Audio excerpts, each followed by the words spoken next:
And that's just exactly the kind of person I have right now on set. Her name is Alpha. She's an artist. She's a motivational speaker. She is a business lady. As in, she's quite a number of things. She's very young. She's very pretty. And yes, believe it or not, this girl has a lot to share with us. Thank you so much for coming, Alpha. Thank you for having me. It's so nice to have you. You look very nice. Thank you. Yes. So you're a couple of things. So I just want us to start from somewhere and just understand who is Alpha Well, as a person and then as an artist.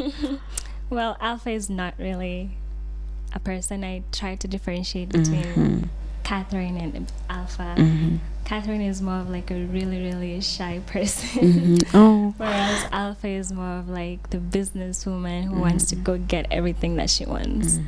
Yeah. All right. So just, share with us about your growing up. You were raised by a single mom. How was that like, just getting through life, in that space? Well, my life was pretty, I wouldn't say hard. It was more of like emotionally difficult. Yeah, well, my dad left when I was 3, 4, about to go to class 1.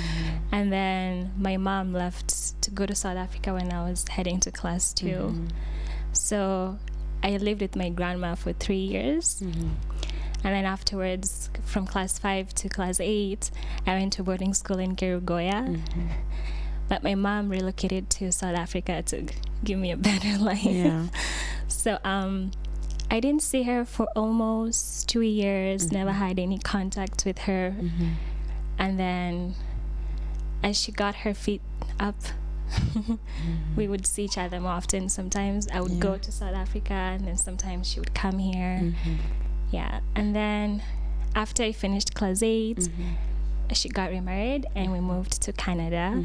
Yeah. And that's where And that's where everything started for me. I got into this element, like it's a really big secondary school. It has a really good music like what do you call it? Sorry, I'm kind of nervous. No, it's all right. It's all right. It's all right. This is my first interview.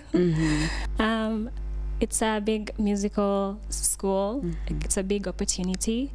I got to get into a chamber choir. We got to perform at Carnegie Hall, and that's where my music passion started. I used to wake up at 5 in the morning just to go for my music class at 7. I was one of those kids that my punishment was not taking phones from me or or like getting grounded. My punishment was not going to music. And even before the music, you're a smart girl. She's a smart girl. Don't see that pretty face and think she's not a smart girl. Before even the music, you tried doing some stuff, some studies. Maybe you can also just share that with us so that people understand where you came from and you are like, okay, music is my thing. Well, since I started school, I've pretty much been a prefect, a monitor, or all of this. I was a really bright student. But music has always been part of me. Like my elementary, my primary music is always, I'm always involved in the music group, always involved in choirs. I've been in school choirs pretty much all my life. All my school life, I've been in the school choir since kindergarten. I would say I graduated with honors in high school. I got into one of the top universities in my province with a 4.0 GPA. That's like A+ everything. Yeah. I mean, wow. And when I wanted to go to university, I wanted to become a lawyer, but I really wanted to become a mother as well. And the process of being a lawyer is just taking way too much time. So I featured more into the business because I have such a business mind. I have so many different ideas I want. And music, since it's my passion, I know like I can get income from the music to have my businesses. If you get what I'm saying? Yeah. All right. So just getting into the music industry, of course, I'm sure you have some, a feel of music industry in Canada. You live in Canada, right? My music journey, it's a very, very funny story. I've always said I never want to become a musician all my life. It was never, I was just saying it's my passion. And I felt like if I get into this industry, it's going to become more work. And I'm going to lose that sense of the love for it. The love for it. But then last December, last year I went through so much. I lost basically all my friends. Me and my family were not coping. It was just a hard year for me. And I got this, I was so mad at the world. And I just started writing. It was like, I couldn't not know how to express how I felt.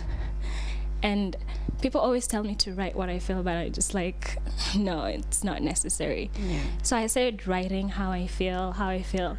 And my next door neighbor has a small studio. He's been wanting me to be in there for almost 8 months. He's been encouraging me, Catherine, come sing. And I'm just like, no. And he's the one who actually gave me the name Alpha Queen. So, which brings us to why the name Alpha Queen. Well, he describes me as an outgoing person, a woman who takes. I don't take any less.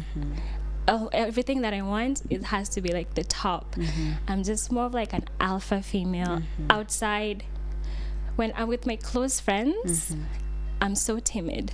But when I'm out there, I just always want to get it. I've worked in the most top works in Vancouver. I started working since I was 16. I worked at Cactus Club. It's a huge restaurant. It's like a really popular restaurant. I worked at Sephora. I'm a makeup artist as well. Wow. I also do hair for other people at home, like to have extra cash because I pay for my own school. I live by myself. So it's just, I have all this all these characteristics of being like just an independent woman and always out there. Now, you mentioned a couple of things that you do and you're talented in, but like how do you pinpoint and say, okay, this I'm gonna focus on this or I'm gonna focus on that? How do you just like put yourself in a particular space and focus on one thing? Because a lot of young people out here, they want to do this, they want to do that, they want to do like 4-10 things at the same time. Well, for me, I've always had, before I start doing anything, I always have a plan 2 years prior. Like that's what I've wanted to do 2 years prior. So I've had this plan of being this big businesswoman, and I've actually set it up till I'm 30. I have like all the things I want to do, and nothing is gonna stop me from getting it. So I started from customer service. I tried to do all the customer service that I could. And then I went into marketing to get to just sell things, like be able to go out there. And then at the same time, I have like a passion for kids, and that's why I want to focus more in my long term to help like orphanages and all of these things. All right, so we're going to talk about your passion for motivational speaking and your music as well. You're gonna just share with us about that, but a quick one, just to divert a bit. There's something we've been talking about, on the show. And probably I just want you to kind of compare it or, share with us some of the things you've experienced having lived abroad, and maybe different from, being in Kenya. So on the first date, who should pick the check?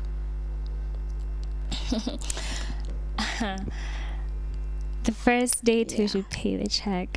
I'm a really feminist woman, but at the same time, I'm a really, really logical person.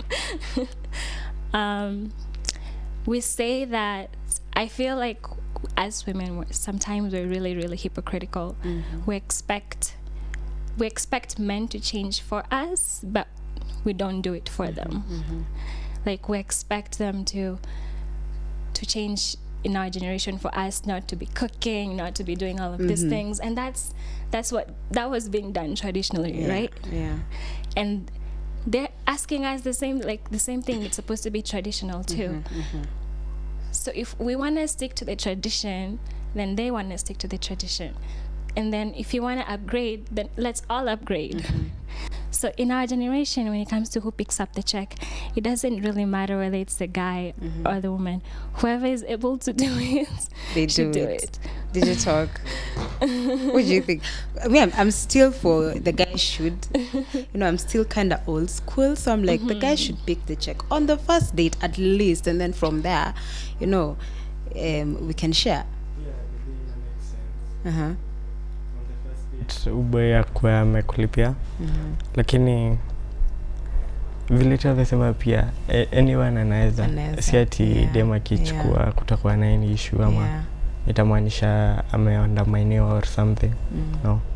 But then for me, I have such a huge problem of for me, when it comes to like relationship with guys, it's for me it's hard because I'm more of like that.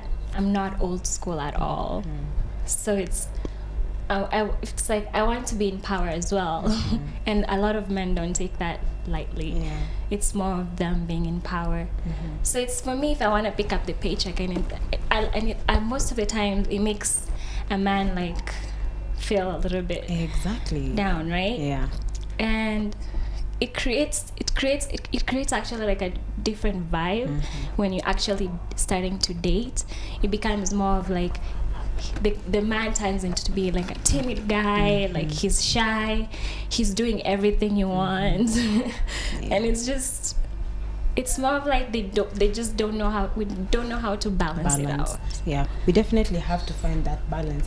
But currently, do you live in Kenya or in Vancouver or both? Or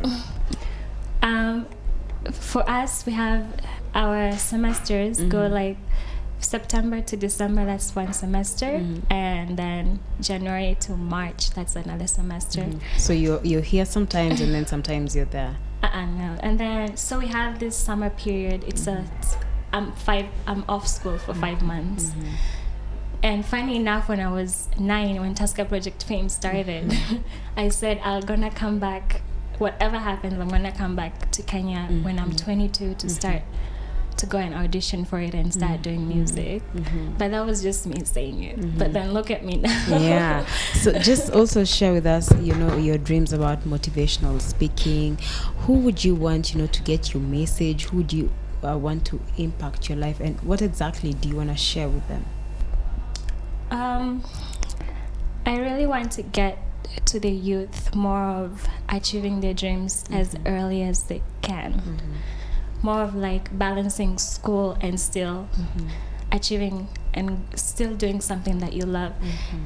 Because we have people going to school, taking 5 years of school, getting out, can't find a good job. You're stuck. And you feel useless. And trust me, it's gonna take you about a year or two to actually like get up and actually know what direction you want and get a good job and settle. But I feel like when you start early and trying out different things, because you kind of find your footing eventually the moment you start early. For me, it took me how long, since I was 16, to actually find business, because I took political science my first 2 years of school, and I wasted 2 years of school knowing that I want to become a lawyer. So that's tuition fees, they're right there. All right. So that's like the more serious side of Catherine. So just winding up with your music, you have a song, Atanipenda. So just maybe kidogo tell us, what's the song all about? What's the inspiration behind the song? When I was writing this song, I was gonna write it for a specific guy, but then it just turned out to be about everything in everyone in my life, because I feel like a lot of people have walked out in my life completely, and most of them don't know who I am. They don't usually get the time to know when I meet people, they see like pretty me, like really fancy, but I'm really not that type of girl. I'm a type of girl that goes, like walks bare feet and all of those. And I get judged so much. And when I was writing the song, it was more of like, when I start doing this music, people are actually gonna know who I am, because they're gonna start listening to me and they're gonna start loving me. All right, could you sing for us, like just a few, a bit a bit of it? Yeah. Sure. It's a cappella. Yes, a cappella. Okay. What part? Atanipenda when his heart is cold and his eyes are dry. Umechizi, baby, if you think you got me, feeling like you own me, but baby you don't own me. I am for keeps, my baby. Penzi lako so deep in my brain. Wow, such a beautiful voice. We love it. We love the song even before we hear it. But we're gonna hear it, at the end of the interview, and you're just gonna perform for us a bit. And as we wind up, what plans do you have musically? What should we watch out for from you? Alpha Queen is coming strong. I would say my grandma, her name is Beatrice. She has been so generous. She's trying to get me into the market, knowing people and getting some connections. And I'm planning to release a lot of songs in the next coming month. My focus is going to be more of like the R&B sector. I want to bring up something that's never been heard before, which you're gonna come up soon. Okay. I'm gonna release in 3 weeks to 4 weeks, I think. I'm gonna release another one called Tell Me What You Wanna. It's more of like asking a guy, what do you want? Because they're always back and forth. I agree on that. I agree on that. Like, just tell me what you want and I'll give it to you straight up. All right. That is Alpha. Have very fast interview, and we are honored. Thank you so much, for coming through. $1 million question is, are you dating? Are you single? Are you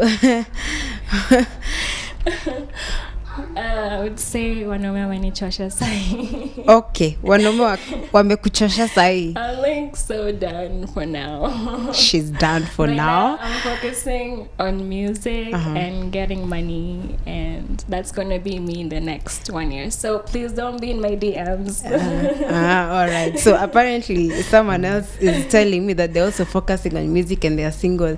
So you guys might have some things in common, Yes, so that has been Alpha. She's an amazing woman. How do we find you on social media? My Instagram is _Alpha Queen. All right. Yes. There she goes. Her music is amazing. We're about to listen to her song. I'm guessing this is probably the first. It's my very first one. Yes, this is your first song. It's like we always the first, to get all the juice and all the sauce. So DJ Talk, you're just gonna drop for us that song. Thank you so much, Alpha, for coming. Thank you. You've been amazing. Thank you for having me. All right. Records.